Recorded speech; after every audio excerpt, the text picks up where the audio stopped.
QI Gothic special. It's a dark and stormy night, and 4 contestants are sat in my cave. The ghostly Jimmy Carr.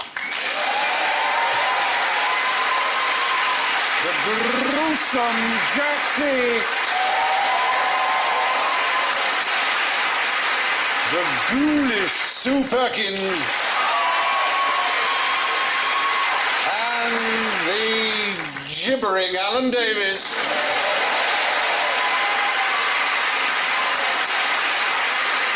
So let's hear, if we may, your blood-curdling buzzers. So Jack goes. Jimmy goes. Here's Jimmy. Sue goes. And Alan goes. Arsenal 0, Norwich City 3.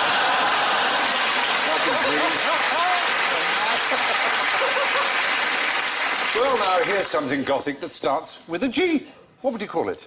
Ooh, gargoyle. Here's I Jimmy. think you were first. It's not a gargoyle. It is. Yeah. No, it isn't. Well, it is, though. Picture up there, that is a gargoyle. No, a gargoyle is a special thing. It's a particular thing. What's special about a gargoyle? It's not a gargoyle because you can't pour milk out of it. Ah, you are. Well, milk is perhaps an unusual use of gargoyle, but... It is, isn't that what the little jugs are? Oh, yes, they are, but it's a water spout. That's water, isn't Yeah, it? that's a gargoyle. It's a draining implement. It's for guttering. Water comes out of gargoyles. It's from the French gargouille, meaning throat, at the same root as our word gargle. So what was the thing before? Oh, is it It also grotesque? begins with it. It's a grotesque. Grotesque. Help yourself to a handful of points. Thank you. Very good. It's a grotesque, not a gargoyle. It's as simple as that. It's useful to know that there is... You say it's useful to know. I think it would have been useful to know about 2 minutes ago. Now, never going to come up again. Yes, it is. You'll be walking your best girl along the park near the cathedral, and she'll say, Oh, my best girl. yes. Your second best girl's at home. Pouring out of her mouth. Yeah. Anyway, the point is, gargoyles spout water. The ones that don't are just grotesque. Now, what is Gothic about the Goths? Yes. The Goths were an ancient German tribe, I think, who wore crushed velvet and very, very thin drainpipe trousers and spat in shopping centres. And Goths have carried on that tradition to this day. A rampaging army of horny-headed warriors. Yes, and actually, you should have some points because, oddly enough, people think of the Goths as German, but they were originally Scandinavian. And you look Scandinavian. Well, you know, from that Glaswegian, Scandinavian? Norwegian Scandinavians. They sound dangerous. They came from Scandinavia, and they defeated the Vandals, who were a group of Germans, which is where we get our word Hang Vandal around from. bus shelters. Yeah, exactly. And so I think you are, oddly enough, the most Gothic of the Goths, because the point is Gothic has been used to mean all kinds of things. What kind of things can you think of that are applied to Gothic? Cathedrals. Cathedrals, why are they called Gothic? Well, is it anything that isn't classic? Yes, it was an insult, is the point. In Renaissance Italy, they called them Gothic to mean barbarian, because they were conceived to be the people who destroyed Rome and therefore destroyed civilization. So Gothic was a huge insult. So there was Gothic architecture. What else was called Gothic? Gothic literature. That's where you start to get Gothic in terms of the macabre, isn't it? Yes, and a sort of Byronesque sort of anti-hero, maybe. Yeah. The bad monks and women who always fainted and slightly lesed it up. Yes. A bit. Bad Monks is a great idea for a book. Well, they've done that. haven't Monk they? Lewis, Da Vinci Mad- Code Yeah. was that. Oh, yeah. They should have called it that. Bad Monks. bad I'd go and see old that. It's a film about some bad monks. These monks are turned nasty. Let's keep It's now trying stuck anyway. to my head. Yeah, I would take it off. Thank you. Oh. Oh. And what other forms of Gothic are there? Does Carpenter Gothic mean anything to you? Carpenter Gothic. Carpenter That Gothic. it was an interesting phase in their recording career, where because she was quite skinny anyway, and she had the mascara. It looked good. No, Carpenter Gothic. Was it a death-obsessed Geppetto? Oh, that's American Gothic, isn't it? That's right. By... No, I thought it was Norman Rockwell, but it isn't. No, it's not wrong. It's Grant somebody. Grant is right. It's Grant Wood. Grant Grant Wood, Wood. his name was. Sounds like a porn star. Yeah, and that is... That's I right. grant wood. Thank you. Oh! And that is the actual building there in Eldon, Iowa. Looks better in the painting, really, doesn't it? Yes, a little dilapidated. How they got Gothic from that? What's Gothic about it? That pointed ecclesiastical style window is it's a Gothic arch. It's a bit of a lame effort, isn't it? Considering the trouble we went to over here, I know. Americans think they can put a window like that in and call it Gothic. Lazy Gothic. Lazy Half-assed Gothic. Couldn't be bothered to do it properly Gothic. Just so it fits under the roof, really, isn't it? Yes.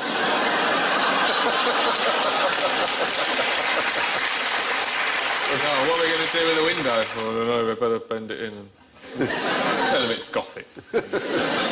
Wasn't the guy in that painting his dentist? You're absolutely right. It was Grant Wood's dentist. Points for Sue Perkins. That's pretty damn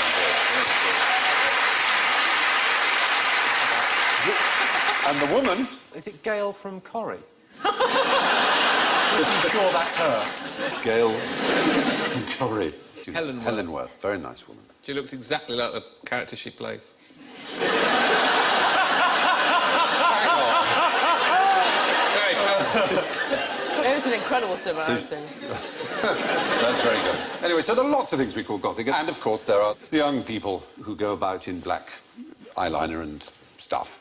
Well, I like the fact that it makes me think that the Goths sacked Rome only after being nagged by their mum for a fortnight. Oh, do we have to? Rubbish. They are... Goths, I like Goths. I have to say I like Yeah, Goths. they're emotional and soulful. Ah, now, if they're emotional, they're actually Emos.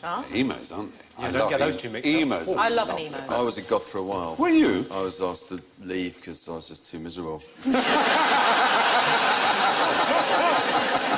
a bit of a down, to be honest. You're bringing them down. Yeah. Bring the Goths down. I was an emu for a while. When did the hand come out? What is the difference between an emo and a goth? I've missed that. One's a flightless bird, One's a marauding and the other one's a killer. horny-headed vandal. You've got, like, Fields of the Nephilim and Sisters of Mercy, and then you've got, like, I don't know, My Bloody Valentine and Death Cab for Cutie. It's, like, different. What? Like being on a show with your dad. Yeah. Oh, you don't get it. That's what we're aiming I hate for. you. They say that emos want to kill themselves and Goths want to kill everyone else. I think goths are just, they've decided to bring together all the things that parents hate and fear most. Yes. And just put it all into one look, you know, with a pasty face and horrible dyed hair and punk clothing and rubbish music and... Oh! Too much cider. I wanted to paint my bedroom black when I was a teenager. What's the urge there? That sort of seems to be very common. What colour do you want your room? Black. All of it. Totally black. Feeling black all day. Were you allowed to do that, Alan, with your room? No. Lots of wallpaper from Fads, right? And after I had it put up, I was quite pleased with it, and I was watching Coronation Street. This is 1982, I think. And Mike Baldwin was on at home with a glass of wine, flirting with someone with slightly boofy hair, and I Could have been any realised, year, let's face it. as I looked behind him, he had exactly the same wallpaper as me. And I felt really unwell then. I've got the same taste as Mike Baldwin. Very lowering. Fad. But then I settled on that as a role model, and that was fine. My bedroom, hyacinth bouquet, my bedroom, hyacinth bouquet, my bedroom, identical. I like the idea that Goths are a little bit like vampires. They so want to be vampires, and they're sort of a bit the same, like they can't go out during the day or in summer. They just sort of melt. Yeah. And the white faces. Alice Cooper, was he an early... I mean, it's almost a goth look, isn't it? Looks pretty gothy to It me. looks, Yeah, he counts. gothish. Robert Smith of The Cure, does that count as goth? I'd call that Defines it, pretty doesn't he? goth. Yeah. Susie He Sue. defined- Susie Sue, indeed. Well, you look then- quite Susie Sue. That's very sweet of you, but we both know I've got a ridiculous pair of glasses on top. You see, that was quite goth. Yeah. That is librarian goth. It's a Only a new gothic movement! library. I don't know about library. I'm maybe supply teacher. Supply teacher goth. Oh, just over the glasses. Yes. Yeah. Oh. Slightly licking the pencil. Yeah. Oh, that's coquettish. I'm too old for that. Don't know what Well, happened the there. point is there were many things that we call Gothic, and just about the only thing they have in common is that they are completely unconnected to the Goths. But who painted this picture? Yes. Van Gogh. We're after... How is it? Well, I'm going to go Van Gogh. Van Gogh. Van Gogh. Van Gogh? Van Gogh. Here's Jimmy. Cézanne.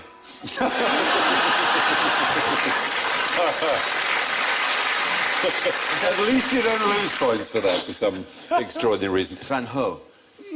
Closer, but we Van need... Gogh. What? Oh, better. Van Gogh. Van Gogh. Now, listen, we can help you out with how that name... You came jolly close, Jack. Were you aware there's a Dutch version of QI? Yes. And would you like to see the presenter who Not really. they They will certainly be Here he naked. is, and he's going to tell us how the name is Oh, pronounced. yeah, it's going to be pretty good. He is So sexy. Artie this. Yappin. Yeah. Oh, that's good. Come on. Come on, show me. The correct Dutch pronunciation is Vincent van Gogh. But please don't try this at home. There you are. I Yeah, love well, it. what would he know? Van Gogh.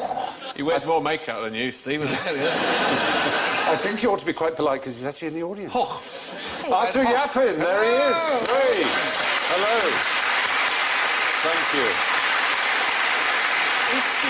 Arthur, hoe gaat het met jou? Het gaat goed, Mopje. Steven. Ja, goed? Dankjewel. Ja. Goedenavond. Ja. Excellent to see you. Very good. How does QI... Is it a success in Dutchland? Yes, people love it. Oh, good. And do you have a regular person who sits next to you every week? I do. He's called Thomas van Luijn. Van Luijn. Is he a bit... what's he like? How can we put this delicately? He is a bit like Alan. He's sharp, he's funny, he's clever. Yes, we have to be kind to them. And we have to be kind to them. You can see that behind Van Gogh Yeah, very good. is very similar to Mike Baldwin's wallpaper. It's really uncanny. So Looks you a had- little nicer. You had taste after all. After I also all. should say Artie Yappin is a very, very, very brilliant novelist. Dank u wel, Arthur. Dank je wel, Thank you. sir. I've Bye. got two That's Arthur Yappin, ladies and gentlemen. Thank you very much. Are we talking about Van Gogh Van Gogh. now? Yeah, go on. Because he gave his ear to a girl, didn't he? Prostitute. To a called prostitute, Rachel. yeah. Well, there, I'm yes. just I mean, that is wondering- the story. One of the I was wondering if that was a very primitive bugging device. He thought she was cheating, and he went, right, I'm going to see. I'll leave that in the room. There's that John Sayles film. Have you seen it called Brother from Another Planet? It's a really, really good film. About a guy who lands, who's an alien, but he just looks like a black guy from Harlem. So he goes and lives in Harlem, gets a job fixing fruit machines. And what he can do, he can take his eye out and leave it, and then he can still see. Ooh, Much as I have done there. yes. I don't know why I've shut my eye to tell the rest of the story. Do you think Van Gogh was eavesdropping using his own ear? You want Almost people leaving that around the certainly. place. Almost certain. Yeah. There is now a theory, of course, that he was cut off by Gauguin in a fight, isn't there? Yeah. Yeah. Oh, it's not pronounced Gauguin. Hey. You've got two G's. in it. Gauguin. There we are. I'll have you know. He looks like he'd have your ear off in a second. And that's But of course, he was a bit unfortunate, Van Gogh, in his reactions to things. I mean, there was a girl he was in love with back in Holland, and he went round to see the parent who denied him access, and he put his hand in the flame of a candle, and kept it there, and that said, would have for as really- long as I keep it there, she can see me for as long as I keep my hand. I'll keep burning it. And the father just blew the candle out and said, go away. Thanks to our friends from the Dutch version of QI, we were able to give you the correct pronunciation of Van Gogh, the great man's name. Sounds like an outbreak of pneumonia in a frog pond. But speaking of these kinds of infectious issue, Alan, you're a zombie. You bite Jimmy. Jimmy, you're now a zombie. You bite Jack. Jack bites Mel, and so on. Sue. Right?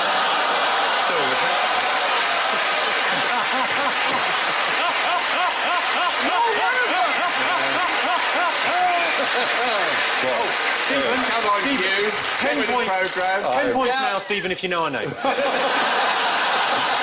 It's that warm personal touch that you get when you come on this show. Get the conveyor belt, come on. I'm so ashamed. Oh, Sue, I'm No one so... noticed you. Sorry, I've just been bitten and been called the wrong name. I'm sorry, Sue. No. I'm so sorry. Yes, you've been. But the point is, there you are. The reciprocation has gone on. You've all been turned into zombies. What I want to know is how long it would take for the whole planet, everyone in the world, to be turned into a zombie. 15 That's minutes. 6.8 billion people. I reckon it would take about... How are they travelling? Just in that... Well, the trouble... Yeah. That is really... That like is the holding a problem. tea tray on a cruise ship. That is, years, millennia, maybe. I think it's a trick question. Because you're vegetarian, and you wouldn't bite me, I don't think. You'd have a salad. I wouldn't consume you, but I would be prepared to kill you, to turn you into one of me. And then we will all live in windmills and solve crime.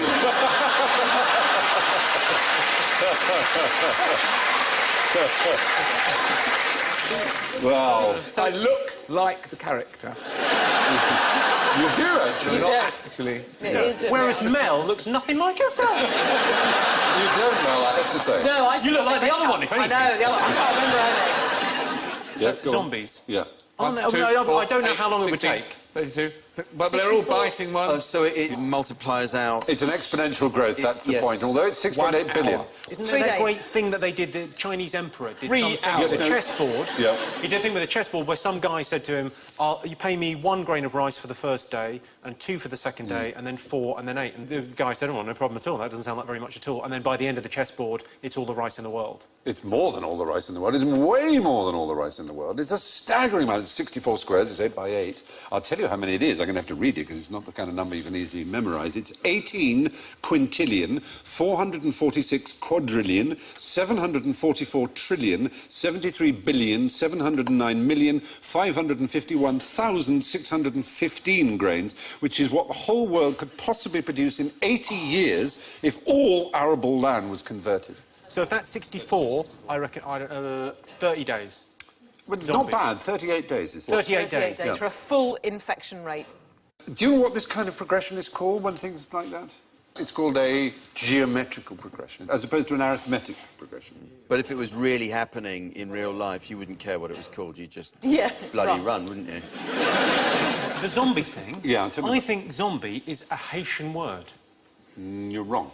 Oh, But it's associated with Haiti. I think it's voodoo, isn't it? Yes, but voodoo originated in... Haiti. Croydon. Whitby.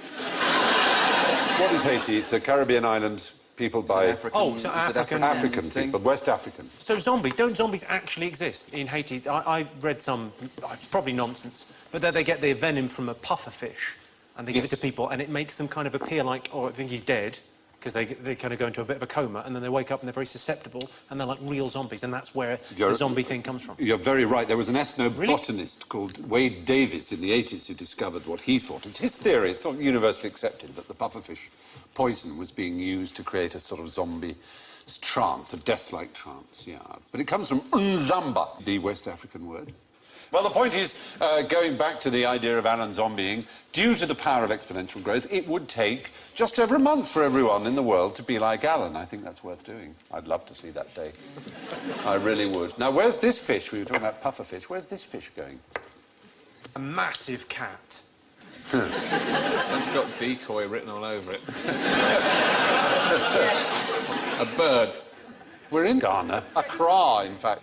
Can you see a line along the fish? Can you see Yeah, what's that's the lid. That's where That's the the guy cockpit. gets in who It's a little mini sub. What did you say? Cockpit. Oh, I thought you said coffin. It's not. No. It's a coffin. Something In wonderful Accra, about there's a that. tradition You get of buried in a thing with a painted face on the front. whatever you like. It can be a mobile phone, it can be a Bible, it's very common. Was he cremated or grilled? When you have a floating one with a dome top, so just your head's bobbing on the wall. You can have an aeroplane, you can have a car. Yes, you Oh, can that's have... wrong. Do you think? Well, It's just think one final chance to be a bloody nuisance to everyone, isn't it? I want to be buried in a 15-foot fish. Oh, do you? Great. That's going to be easy to achieve. You've always been a pain when you're alive, and now you're dead. You're even worse. What about the red hot chili pepper in the background? Oh, my Giant God. shoe up the back. Do you think I'd only buried a pair of Oxfords. A pair, mind. Oh, they cost $400, you know, at least, and that can be a year's wages. What a in waste Ghana. of money. A year's wages. Well, you're not going to need it once you're gone. No, that's true, but you're clearly not taken by it, Jack. You're angry at this idea. Let's maybe cross that. You know. I don't think there should be fun in death. If you can't be convenient when you're dead, then, you know, you might as well forget about it. It's actually quite a recent tradition. It's only about 50 years old. I should imagine it is. They've had better things to spend their money on, haven't they? Like food. Oh, Lord. Anyway. There's a tiny little fish up on the back shelf right at the top there. Oh. Is that if you put your cat in or something? Oh, dear, it's a rather sad thought. Maybe it's just a model to suggest. I don't like to How think quickly otherwise. does he knock these up? I'm just thinking, when do they... Because that must be quite depressing. Well, it's a lot Because of they come work. to you and they go, there's good news and bad news. Yeah. The bad news is, you're not going to make it. Yeah. Here's a brochure. Yeah. Pick your favourite. Yeah, absolutely.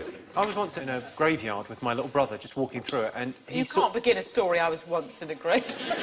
Oh, walking through a graveyard. Quite nonchalant. Yeah. And you know the kind of old gravestones with the little curly bits at the top? Yes. And he thought that that's where chefs were buried. Oh. Oh, well, funnily enough, you know, we're going to do a question now about graveyards, I think. If you saw a graveyard like this, what would it tell you? That signifies... Yes, it does. Decapitation. That... No? He... Looks a bit old and derelict and disused and they're not using it anymore. Or No, something. it's brand new like that. A column... Deliberately built. Was Yeah. it that distressed look that Kirsty Allsop keeps going on about? There's an element of that. Is it like died young or something? Yes, It's like- life cut short. It's a symbol of life being cut short. Do you have a I column? always thought they were just... No, it's deliberate. There's a lot of symbology going on in graveyards. I bet people have fixed those. I bet local that councils might have been be in there true. and gone, well, this needs redoing. It's a disgrace. That might be true. That's a horrible thought, isn't it? So that's an untimely death. That's like a lightning strike through the... Yeah, a life cut short, literally that. There must be an age at which they died where they went, "No, actually, that is fair enough, that'll do." There's a broken chain, which symbolises, Messy divorce. well, a loss in the family, it Goth. seems. A loss in the family? Well, everyone's death is a loss in the family. isn't Apples. it? Greengrocer? Sin. They represent sin. Sin. So fallen women would have apples. Fallen women might have an apple. Why would scientists be interested in liching, particularly in graveyards, on tombstones? It's a pollution indicator, isn't it? All that moss. Very good. You're absolutely right. And why is it particularly useful in graveyards? It absorbs pollutants like heavy metals, cadmium and things like that. Well, you've got the dates on the gravestone. Very good. That's one reason, so you know how much of it exactly. there is. Yeah. And also because they tend not to spray graveyards with chemicals. It's considered disrespectful to spray them with, you know, pesticides. So that's good on the grave. Well done, everybody. And what's the best way to ensure that your family never forgets you after you're gone? Oh, Haunting.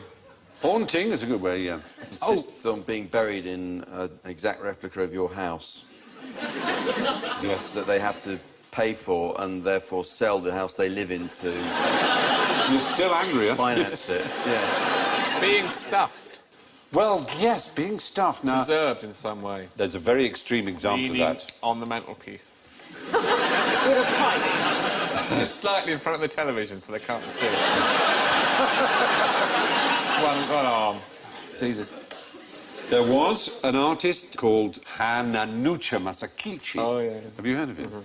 he's bloody good. He's excellent. He's Japanese, and in the mid-1880s he was diagnosed with tuberculosis and knew he was going to die, so he made a statue of himself so lifelike and so realistic. When he stood next to it, people couldn't tell which was which, apparently. He handcrafted glass eyes and then bored a tiny individual hole for every pore of his body, and then took the hairs from every pore of his own body and put them into the other pores. He pulled out all his own fingernails and put them in like that, yeah? His toenails and his teeth, right? Now, obviously, this is a replica because it's quite shiny and obviously not anything like a real person. Can you imagine if he'd done all that and someone had gone, actually, it doesn't look that much like you, and you're left with No teeth, Yeah. no nails. He pulled his own teeth out while he was still alive. He wanted it to be absolutely real. It's not. But sure, who was it for? Gunther von Hagen. His girlfriend and his family. Imagine he'd done it, taken his eyes out at an early stage and realised what a stupid mistake that was.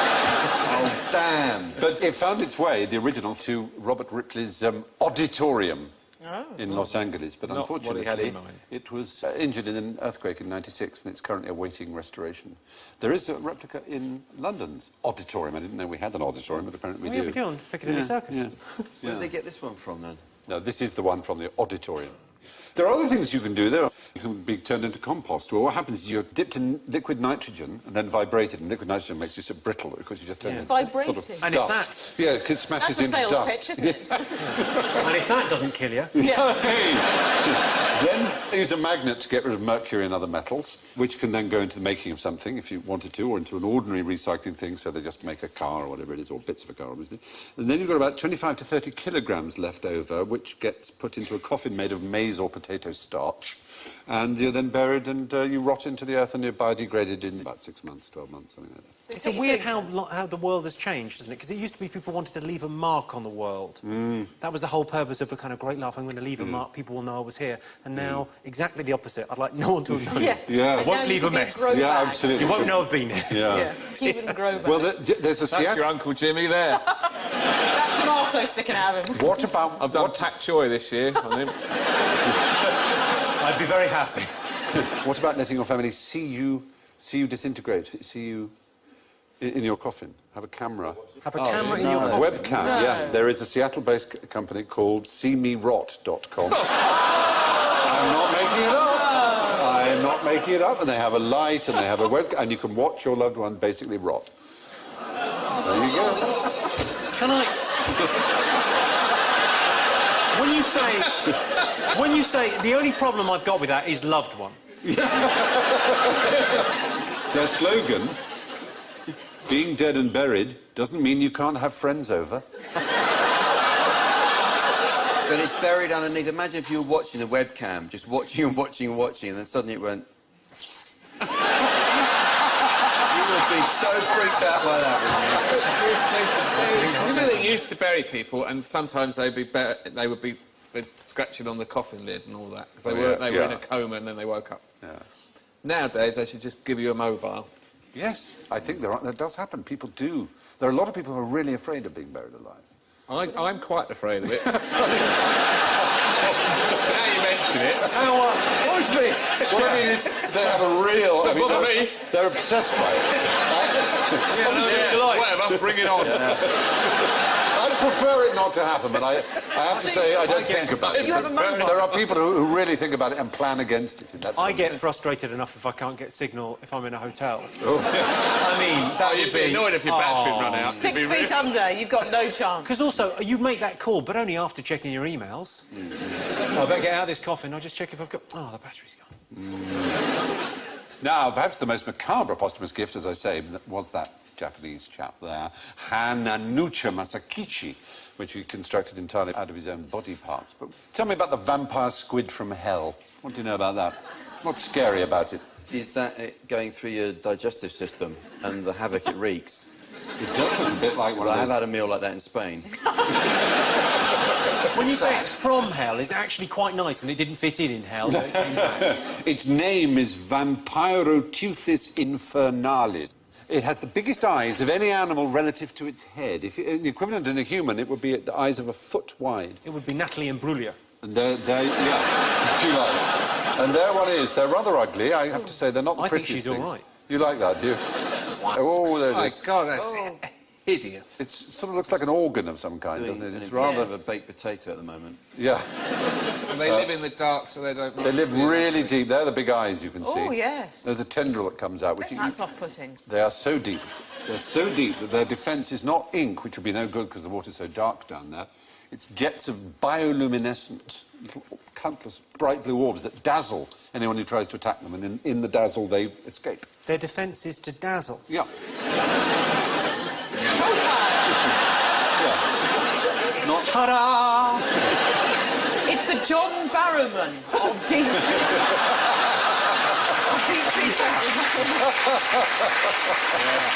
Get back or I'll show you my teeth! Anyway, despite its name, the vampire squid from hell is a docile creature that floats through the ocean, releasing a kind of firework display from its arms when threatened. What's the toughest way, though, to become a mummy? Well... I'll take it. Yeah. Here's Jimmy! Reverse cowgirl?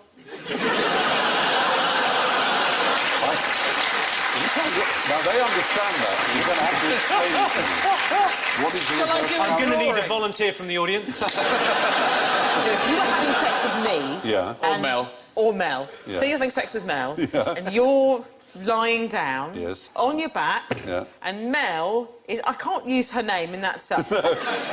She's sitting on top of you, but looking away. Reverse cowgirl. I find they're much happier without looking away from me. That, however, Especially if they can see out the is, window. It's like a budgie. Wow. And that's She could be reading a book or watching telly. She could do what she likes. She can see the telly or outdoors. She don't mind. That's wonderful. Yeah. It's catch-up time for So women, basically. she's doing Sudoku or whatever. Yes, whatever you need to do, you just... Yes, you're thinking of making babies, aren't you? That sort of mummy, I realise now as well. Yeah.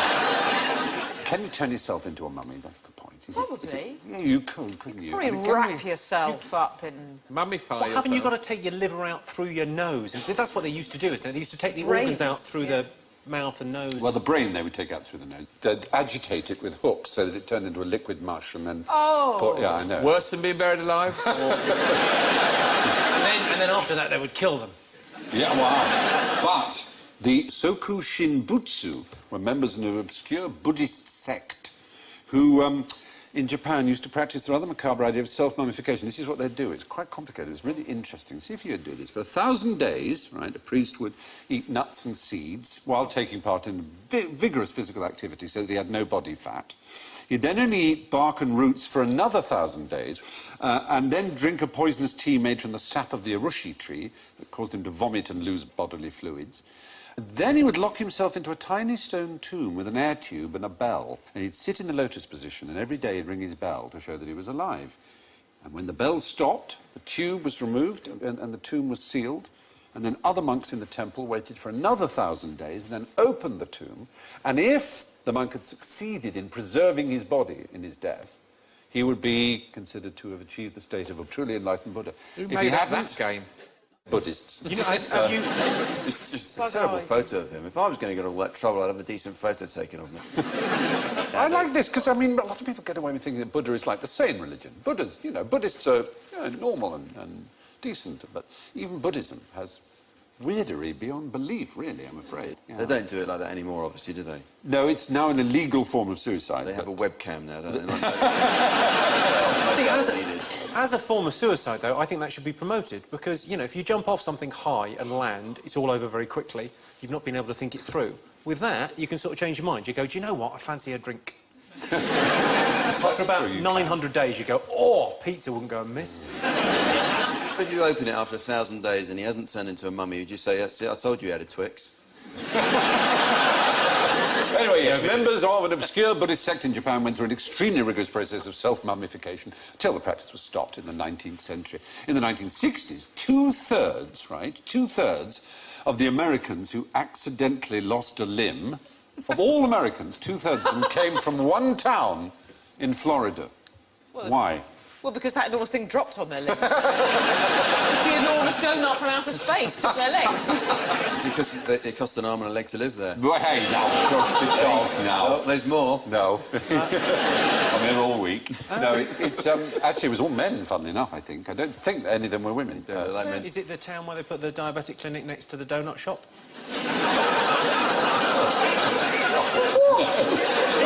Yes, it does. Is it the town where the helicopter pad was next to the taxi rank? No, An unnatural amount Sharks. of... not sharks, no. This is self-harm we're talking about. Oh, amputee wannabes. I think I've made that sound disrespectful.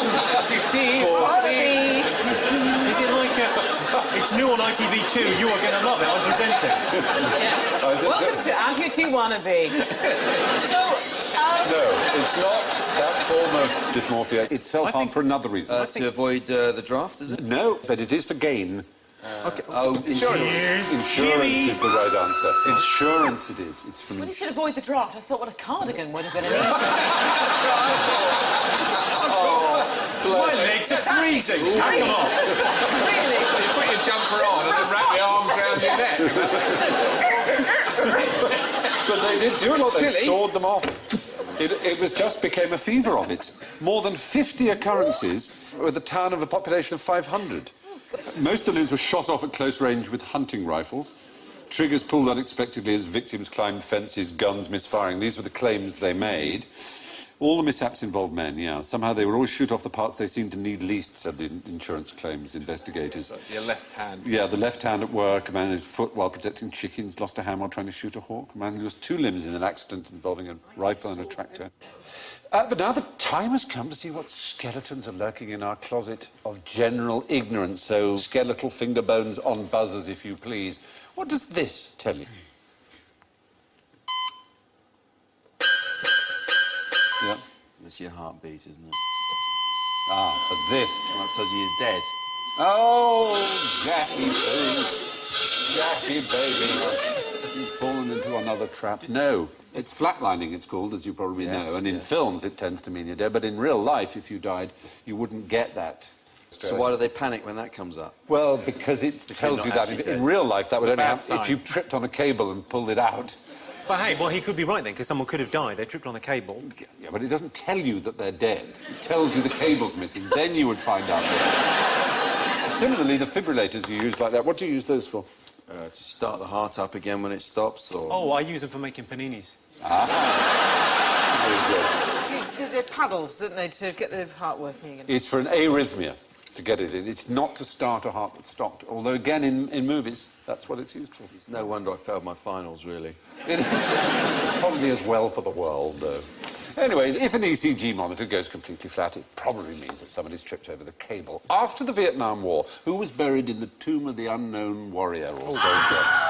We don't know. I think all of them are anonymous, deliberately. Sure, the whole nature of this show will mean that the unknown soldier, it'll be he wasn't a soldier, they knew him, and he wasn't dead. He wasn't dead. Yeah, the unknown soldier was actually buried in a replica of a large red chili somewhere in Ghana.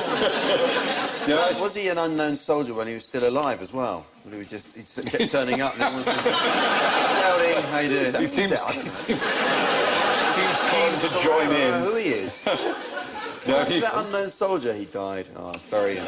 No, what happened in the case of the Vietnam War was that there was an unknown soldier buried there, but there was a particular family who thought they heard that the unknown soldier had died in a helicopter crash, but they thought their own son had died in the same helicopter crash. And so in the 1990s, they persuaded the American government to do a DNA test on the unknown soldier, and it was indeed their son. So the remains were returned. So since then, it's been empty. It's unlikely there'll be another unknown soldier, because all American soldiers certainly are DNA profiled, and British ones too, so that they will always be known. That's a happy ending, isn't it? Yeah, I'll tell But the original unknown soldier, do you know when this was, the first time it was done? Was it after the First World It War? was after the First World War, and it was done in the year 1920, simultaneously in France and Britain. In Britain, there were 4 unknown soldiers, and a general pointed at one body, and that became the unknown soldier, who was honoured, it's rather wonderful this, with a state funeral in Westminster Abbey, with full military honours, entombed with a medieval crusader sword from the Royal Collection, in the presence of a guard made up of 100 VCs. And the guests of honour were 100 women, each of whom had lost her husband and all her sons in the war. That is so amazing, big, isn't it? An amazing ceremony. And the cenotaph is actually a memorial to the unknown soldier, Yes, isn't it? it is. That's right. what it So, is. I mean, it's a kind of Was it way... designed by Lutyens, wasn't it? Yes, I believe. Yes. Very good. I think you must have points. Oh, I think hope so. Make up for the rather large collection of negative points you've been building up.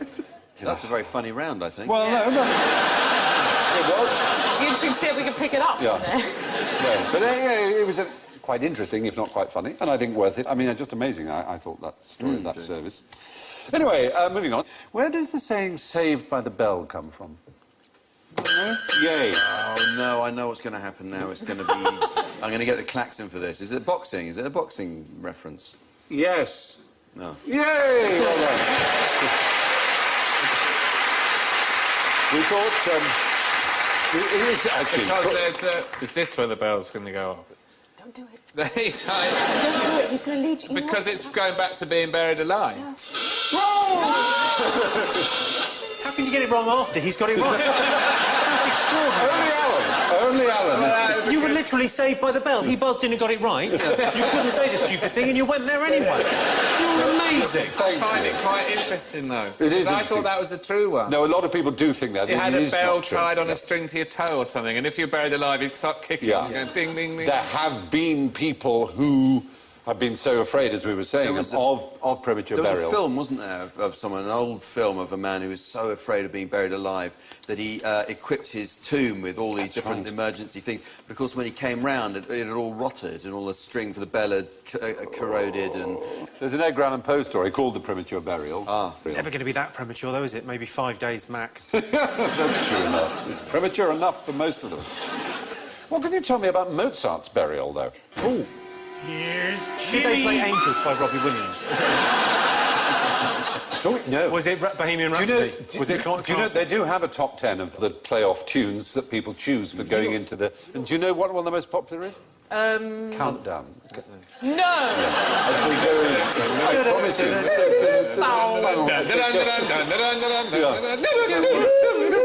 There's a quite interesting fact about this. One of the most popular ones, because it's one of the most popular songs, is Bohemian Rhapsody by Queen. Yeah. And the next track on their best of, if you bring the CD of the best of to play, is Another One Bites the Dust. Oh, very good. You've got to be really quite quick. Yes, you have.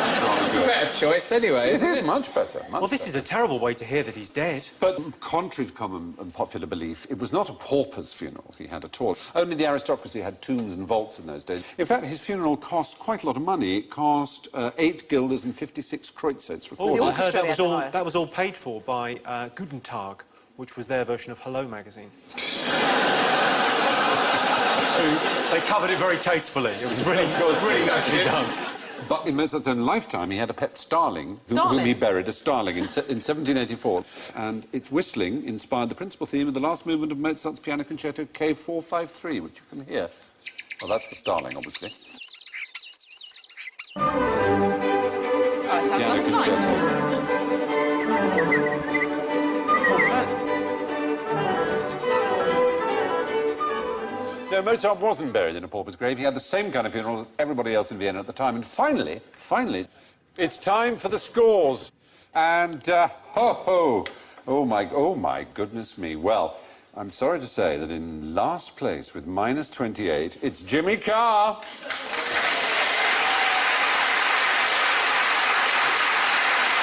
A little better with minus 26, Sue Perkins. Well, there's no question about it.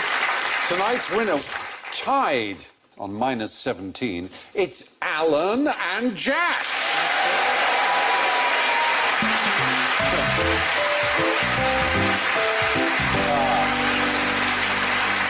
So, before the show breathes its last, I've just got enough time to thank Jimmy, Jack, Sue and Alan, and I leave you with the following boo-boo from baseball great Yogi Berra. You should always go to other people's funerals, he said, otherwise they won't come to yours. Thank you and good night.